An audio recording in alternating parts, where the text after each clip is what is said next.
Magandang araw mga kabahay, nandito ako ngayon sa Barangay Bulbok sa Lipa City. Tingnan natin ngayon ang The Park ng Royal Properties. So ang kinatatayoan ko ngayon, ito ang kanilang model unit. Tara, pasyalan natin. So ito ang kanilang pinaka-receiving area. Ito naman gawin nito, ito ang kanilang kitchen. So after this ng kitchen na to, itong pintuan na to, pwede natin tong i-convert sa dirty kitchen. So dito naman, andito ang kanilang toilet. Ito naman, pwede itong gawin natin na storage area. So, ito ang kanilang pinaka-common toilet.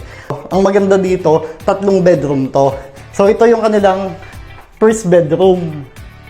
Ayan, makikita ninyo, tama lang ang laki niya para sa ating mga anak.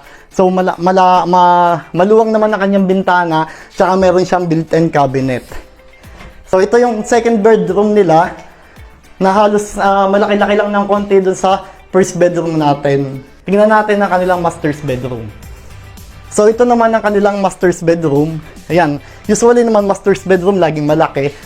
Meron siyang access sa terrace. Pwede rin natin tong tambayan kahit papano.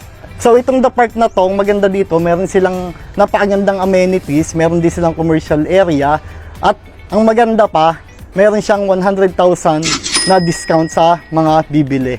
So, kung gusto ninyong i-avail ang The Park, pwede nyo akong i-message sa number ko at pwede nyo rin akong i-message sa Messenger. Hanggang sa muli, ako ulit ang inyong lingkod, si Greg Custodio. Maraming salamat po.